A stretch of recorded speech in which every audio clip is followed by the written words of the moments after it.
नमस्कार, आप देख रहे हैं जोहार झारखंड और मैं हूं आपके साथ विभा उपाध्याय। पश्चिम सिंहभूम में स्वास्थ्य सिस्टम की बदहाली की एक और तस्वीर सामने आई। मंझारी में एम्बुलेंस नहीं मिलने पर एक गर्भवती महिला को देखिए गोद में उठाकर अस्पताल पहुंचाया जा रहा है।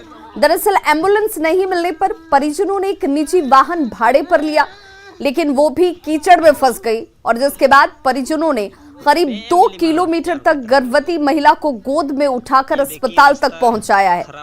महिला के पति का कहना है कि कई बार 108 नंबर पर कॉल किया गया, लेकिन 108 नंबर पर संपर्क नहीं हो पाया और ऐसे में निजी वाहन भाड़े पर लेने की मजबूरी और विवशता थी, लेकिन वो भाड़े पर ली गई निजी वाहन भी कीचड़ में फंस जाती है और ऐसे में परिजनों के पास कोई दूसरा विकल्प नहीं, कोई रास्ता नहीं। गोद में उठाकर महिला को 2 किलोमीटर तक ये परिजन देखिए किस तरीके से लेकर चलते हैं और उसके बाद अस्पताल तक पहुंचाया जाता है, जहां महिला ने एक बच्चे को जन्म दिया है।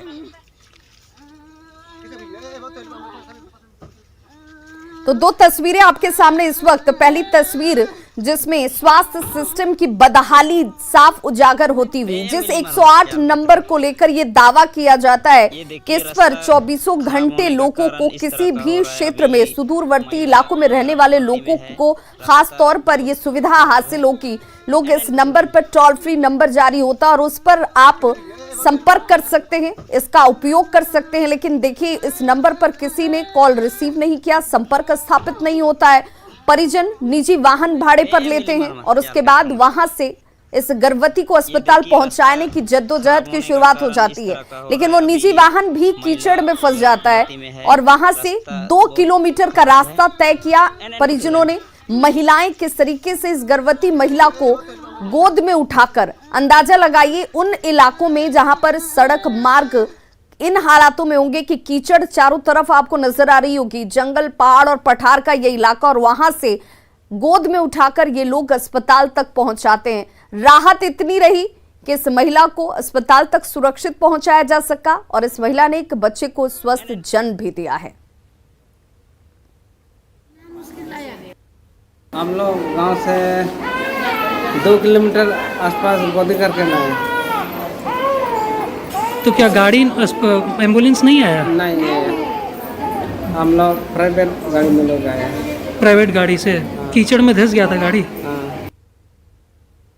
रांची के बैंक ऑफ बड़ौदा की अपर बाजार शाखा की सीनियर मैनेजर शिल्पी सोनम की संदिग्ध स्थितियों में हरियाणा में मौत हो गई। परिजनों ने शिल्पी की हत्या का आरोप उसके पति राकेश शर्मा पर लगाया है। शिल्पी का अस्थि कलश रांची पहुंचने पर परिवार में मातम पसर गया। परिजनों का यह दावा है कि पति राकेश शर्मा नशे का आदी था और उसके दूसरी महिलाओं से नाजायज संबंध भी थे। राकेश शर्मा हरियाणा के बहादुरगढ़ में ग्रामीण बैंक में पोस्टेड है और इसी वजह से शिल्पी ने हरियाणा के लिए ट्रांसफर का रिक्वेस्ट लिया था, लेकिन पति की प्रताड़ना से तंग आकर रांची में ही वो रह रही थी। शिल्पी के परिवार के मुताबिक हरियाणा पहुंचने पर उसे प्रताड़ित किया गया और हत्या कर इसे आत्महत्या का रूप दे दिया गया। वहीं परिजनों की तरफ से मामला दर्ज कराए जाने के बाद हरियाणा पुलिस ने राकेश को गिरफ्तार कर लिया है। मेरा मानना यह है कि अगर उसको आत्महत्या करना रहता तो वो रांची से तीज के अवसर पर हरियाणा जाके आत्महत्या करती, वो यहीं आत्महत्या कर लेती ना। ठीक है, वो हरियाणा गई है, तीज मनाई है, उसको टॉर्चर किया है, ये उसको परेशान किया है, तब उसने समझ के चलिए कि वो उसको मारा है और उसको फिर लटकाया है, उसने आत्महत्या नहीं किया है। ठीक है, एक महिला जो आपका सीनियर मैनेजर के पद पे कार्यरत है, बैंक में डेली उतना प्रेशर हैंडल कर रही है, बैंक में कितना प्रेशर है किसको नहीं पता है, जो हर दिन उतना प्रेशर हैंडल करती है और इसको इतने दिन से सहती आ रही है, इसका टॉर्चर सहती आ रही है, वो अचानक से आत्महत्या कर लेगी। ऐसे मुझे हरियाणा पुलिस पे भरोसा है। वहाँ के SHO साहब बहुत ईमानदार हैं, उन्होंने खुद से खड़े होकर पोस्टमार्टम करवाया है, खुद से राकेश को अरेस्ट किया है। तो मेरे को उन पर भरोसा है कि वो पीड़ित को न्याय दिलाने में कोई कसर नहीं छोड़। नाम की औरत है जो बैंक ऑफ बड़ौदा में सीनियर मैनेजर है। पहले ये पानीपत पोस्टेड थी और इसके पति राकेश जसौरखड़ी में ग्रामीण बैंक में मैनेजर है। तो अब इसने फरवरी में अपनी ट्रांसफ़र रायपुर करवा ली थी अब ये 3-4 दिन पहले इनका कोई तीज त्यौहार होता है, उस पर ये अपने पति राकेश के पास आई थी त्यौहार के समय में। तो परसों इसने सुबह अपने घर पर ही फंदा लगा के और फांसी लगा। क्या कार्रवाई की गई सर अभी? कार्रवाई हमने उनके मृतका के भाई ने 302 की लिख के दी है और उस पर हमने 302 का मुकदमा दर्ज करके कार्रवाई की। जमशेदपुर पुलिस ने बागबेड़ा में विश्व हिंदू परिषद के नेता बबलू सिंह पर जानलेवा हमला मामले का खुलासा किया है। इस मामले में पुलिस ने 5 आरोपियों को गिरफ्तार किया, जिनके पास से एक पिस्टल, 3 कारतूस बरामद किए गए हैं। गिरफ्तार आरोपियों के पास से इन तमाम चीजों की बरामदगी हुई है और आरोपियों के नाम पप्पू घोष, विशाल कुमार, राहुल राजभर, कर्मदेव शर्मा और बसंत उपाध्याय बताए गए हैं। सिटी एसपी ने यह कहा है कि बबलू सिंह के एक अवैध जमीन के टुकड़े को लेकर फायरिंग की घटना हुई थी। उन्होंने ये भी कहा कि बाकी आरोपियों की गिरफ्तारी के लिए छापेमारी जारी है। आगे कार्रवाई करते हुए 5 अपराधियों को अभी तक गिरफ्तार इसमें किया गया है, जिसमें जो मुख्य लोग हैं वो हैं एक बॉडीगार्ड नाम का एक व्यक्ति है, अपराधी है, बसंत उपाध्याय है, राहुल राजभर है, पप्पू घोष है, विशाल उर्फ लड्डू है। ये सब लोग घटना में संलिप्त थे और एक पिस्टल की रिकवरी की है और उसके साथ कुछ कार्ट्रिजेस हैं। आगे इन्वेस्टिगेशन। लोहरदगा में खंडहर से मानव खोपड़ी और हड्डियां बरामद की गई। इससे क्षेत्र में सनसनी फैल गई है। फिलहाल ये स्पष्ट नहीं हो पाया कि खोपड़ी और हड्डियां किसकी हैं। लोगों का ये मानना है कि 1-1.5 महीने पहले यहां कोई शव पड़ा हुआ था, जिससे जानवरों ने अपना भोजन बना लिया होगा। सूचना मिलने के बाद पुलिस मामले की फिलहाल जांच में जुटी हुई है और आगे की कार्रवाई कर रही है। फिलहाल डीएनए जांच और फॉरेंसिक जांच की प्रक्रिया के बाद पूरी स्थिति स्पष्ट हो पाएगी। बगड़ू थाना क्षेत्र के हिंसा पीढ़ी लैंपस के पुराने खंडहर भवन की यह घटना है, जहां से एक शख्स की खोपड़ी और हड्डियां, बाल, दांत और कपड़े, तमाम चीजों की बरामदगी हुई है और स्थानीय ग्रामीण इस अवशेष को लेकर डर के माहौल में हैं।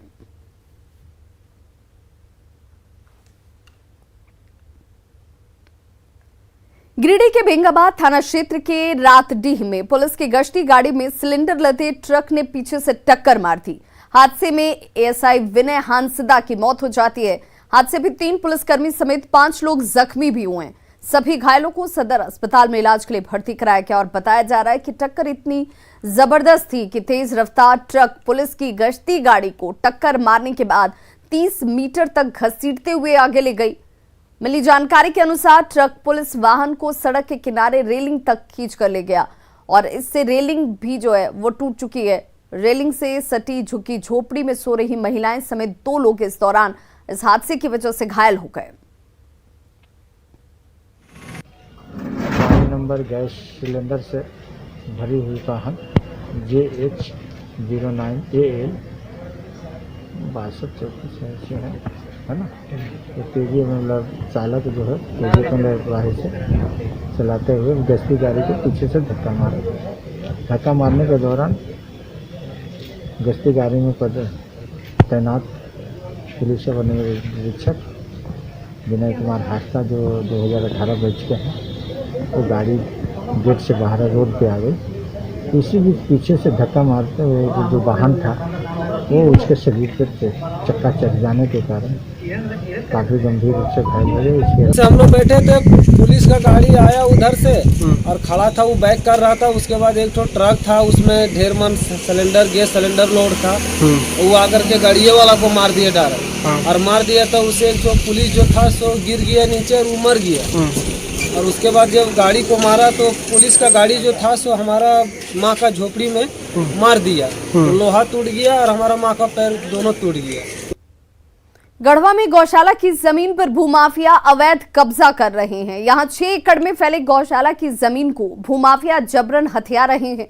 इसमें अंचल कर्मियों की माफिया से मिली भगत का आरोप भी लग रहा है। वहीं एक अंचल कर्मी पर गौशाला की 2 डिसमिल जमीन अपनी पत्नी के नाम पर कागजात की हेराफेरी कर रजिस्ट्री कराने का आरोप भी लगा है। सिविल कोर्ट में गौशाला की 84 डिसमिल जमीन के अतिक्रमण से जुड़ा 8 केस इस वक्त चल रहा है। इसमें सभी पक्ष फर्जी कागजात बनाकर अपना दावा जता रहे हैं। वहीं एसडीएम ने अतिक्रमण से जुड़े मामलों की जांच कर कार्रवाई की बात कही है। अतिक्रमण एक 84 डिसमिल का ज़मीन का प्लॉट है, उस पूरे भूमि पर अतिक्रमण किया गया है। यहाँ के भूमि माफिया और कुछ अंचल के तत्कालीन कर्मी के मिलीभगत से अतिक्रमित किया गया है। उसके लिए हम लोग मुकदमा में हैं। तो जहाँ तक एनक्रोचमेंट का सवाल है, मान्य कार्य में व्यस्त था। मैं इसके संबंध में कागजात के लिए सीओ को डायरेक्ट करूँगा कि सीओ इसके संबंध में जो भी आवश्यक कागजात उपलब्ध हैं वो हमें उपलब्ध कराएं और सीमांकन कराना मैं सुनिश्चित करूँगा, ताकि जो भी गौशाला का ज़मीन है उसको हम लोग पहले चिन्हित कर लें। उसके बाद हम लोग जो अगर अतिक्रमण हुआ होगा तो एनक्रोचमेंट एक्ट के तहत सभी के विरुद्ध कार्रवाई की जाएगी। झारखंड विधानसभा में नमाज के लिए कमरा आवंटन पर कांग्रेस में मतभेद उभरकर सामने आ रहे हैं। कांग्रेस के राष्ट्रीय प्रवक्ता डॉक्टर अजय कुमार ने विधानसभा में नमाज के लिए अलग कमरा आवंटन के स्पीकर के फैसले को गलत बताया, जबकि कांग्रेस के विधायक इसकी सराहना कर रहे हैं। वहीं बीजेपी प्रवक्ता ने इसे कांग्रेस का दोहरा चरित्र बताया है। इधर कांग्रेस के राष्ट्रीय प्रवक्ता के बयान के बाद घिरती दिख रही कांग्रेस ने इसे डॉक्टर अजय कुमार की निजी राय बताते हुए सफाई दी है। कोई धार्मिक पूजा स्थल जो है, जैसे कम से कम विधानसभा सरकारी बिल्डिंग में नहीं होनी चाहिए किसी भी तरह की। पहली एयरपोर्ट में दुनिया भर से एयरपोर्ट में प्रेयर रूम है, प्रेयर रूम में सभी धर्म के लोग के लिए जिसको भी पूजा कर प्रार्थना करना है उस रूम में जा सकते हैं, वो भी ठीक है। लेकिन सरकारी भवन में, सरकारी संस्थान में कोई जगह नहीं है या पूजा का स्थान या नमाज का स्थान नहीं होना चाहिए। अब डॉक्टर अजय कुमार जो कांग्रेस के एआईसीसी के परमानेंट डेलीगेट हैं और 2-3 राज्यों के प्रभारी हैं, उन्होंने मुख्यमंत्री जी को पत्र लिखकर कहा है कि विधानसभा में इस तरह का कोई धार्मिक स्थल नहीं बनना चाहिए। तो हम तो ये जानना चाहते हैं कि कल कांग्रेस ये ना कह दे कि ये डॉक्टर अजय कुमार का निजी बयान था। वैसे कांग्रेस हमेशा दोहरा एजेंडा सेट करने के लिए और दोहरी राजनीतिक मानसिकता दिखाने के लिए जानी जाती रही है और आज भी इन्होंने इसी ही दिखाया कि डॉक्टर अजय कुमार जी पार्टी के बड़े नेता हैं और उन्होंने अपनी व्यक्तिगत राय जाहिर की है। और स्वाभाविक है जब व्यक्ति प्रदेश के अंदर राजनीति में है तो अपने विचारों की अभिव्यक्ति जरूर करते हैं और इसी के तहत उन्होंने माननीय मुख्यमंत्री जी को पत्र लिखा है। जमशेदपुर के शास्त्री नगर में नगर विकास विभाग और विधायक फंड से करीब 4.25 करोड़ रुपए की लागत से विभिन्न योजनाओं का शिलान्यास किया गया। स्वास्थ्य मंत्री बन्ना गुप्ता ने इसका शिलान्यास किया है और इसके तहत खरकई नदी के किनारे खूबसूरत पार्क का निर्माण किया जाएगा।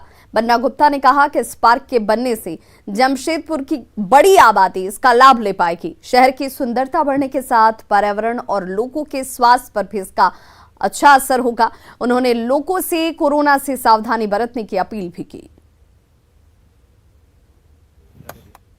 निधि से भी 30-35 सड़क वगैरह है तो उसी का हम लोग आज शिलान्यास करने आए हैं और भविष्य में हम इस जमशेदपुर को एक बेहतर जमशेदपुर की परिकल्पना में साकार करने की दिशा में आगे बढ़ रहे हैं।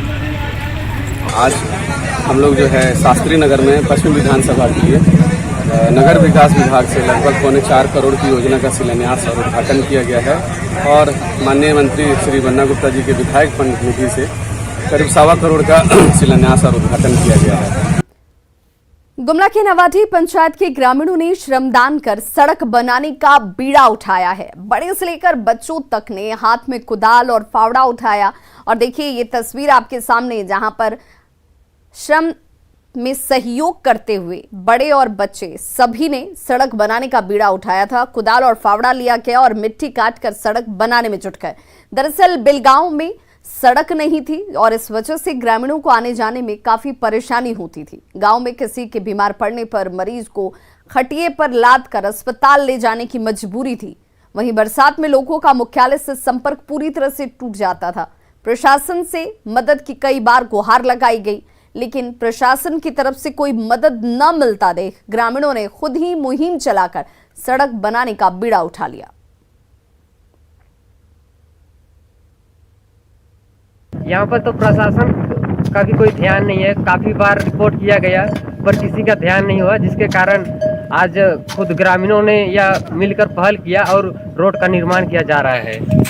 पब्लिक को काफ़ी परेशानी है, कोई अगर बीमार हो जाए तो ले जाने में दिक्कत होता है, गाड़ी उड़ी चट में ले जाने का सुविधा नहीं है, खटिया में बो के ले जाता है। इसलिए ज़मीन मालिक को भी सोचना चाहिए कि रास्ता के लिए ज़मीन दें, और ये लोग अपने मदद से, अपने सहयोग से, पूरा गांव के सहयोग से अपना काम किया है।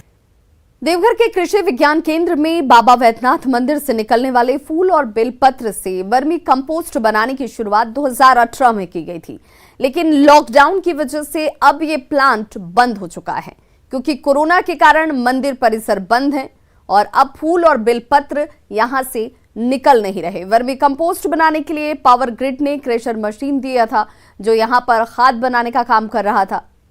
वो किसानों को कम कीमत पर दिए जाते थे, लेकिन अब पूसा के वैज्ञानिकों के सहयोग से गोबर और कूड़े से जैविक खाद बनाने की पहल की जा रही है, लेकिन इसकी गुणवत्ता फूल और बेलपत्र वाले खाद से कम होती है। इसे लेकर पूसा केंद्र के वैज्ञानिकों का सहयोग लिया जाएगा। क्या था कि बाबा का बेलपत्र है, उसका हम लोग उसका क्रश करके पावर ग्रिड क्रश कराता, मशीन दिया था, उससे क्रश होकर के हमारे यहाँ आता था और बहुत अच्छे किस्म का वर्मी कंपोस्ट जो बन रहा था, लेकिन वही लॉकडाउन में बंद हो गया। हजारीबाग के चौपारण का हथिया बाबा मंदिर पशु प्रेम और सामाजिक बदलाव के मंत्र का प्रतीक है। यहाँ मंदिर में गजराज की पूजा होती है।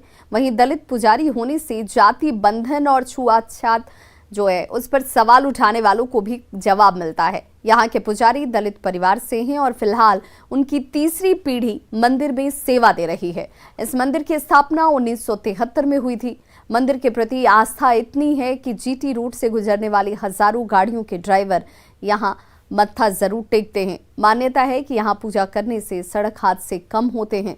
हथिया बाबा का ये मंदिर लाखों जनों की आस्था का केंद्र है और पशुओं से प्रेम करने और छुआछूत को तोड़ने की सीख दे रहा है।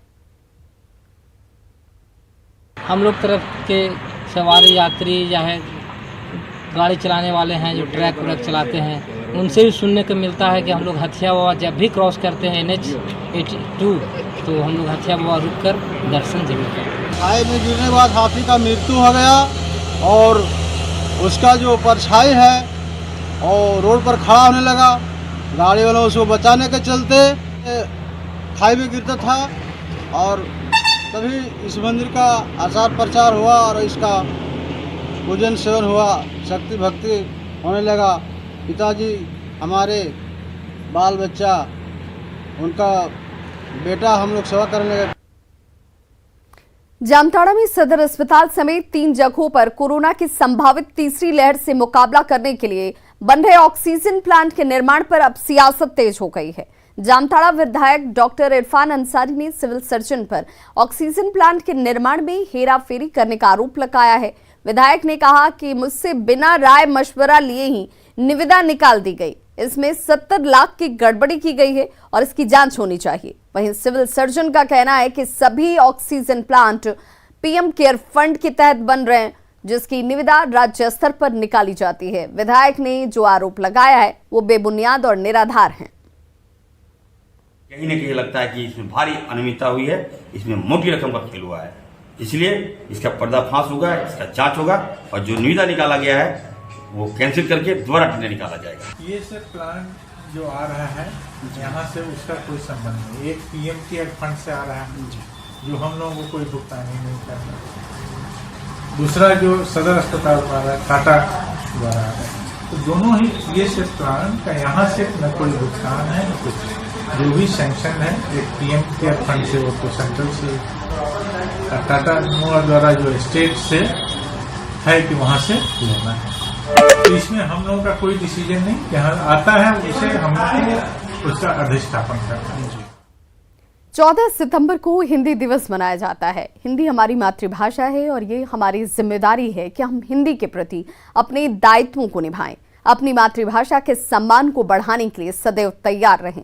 इसी सोच से प्रेरित होकर न्यूज़ 18 आप सभी के लिए लाया है एक दिलचस्प कॉन्टेस्ट, जिसका नाम है हिंदी के सम्राट। इस कॉन्टेस्ट में भाग लेना बेहद आसान है।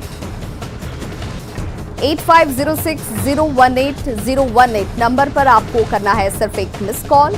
चुने जाने वाले प्रतियोगी को मिलेगा न्यूज 18 की टीम से बात करने का मौका। हम आपको कॉल करेंगे और पूछेंगे हिंदी से जुड़ा कोई सवाल। अगर आपने इसका सही जवाब दिया तो आप बन सकते हैं हिंदी के सम्राट।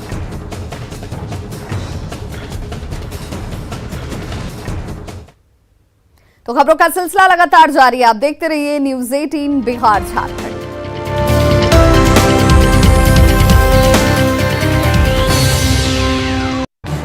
इस न्यूज हेडलाइंस के प्रायोजक पेट सफा आयुर्वेदिक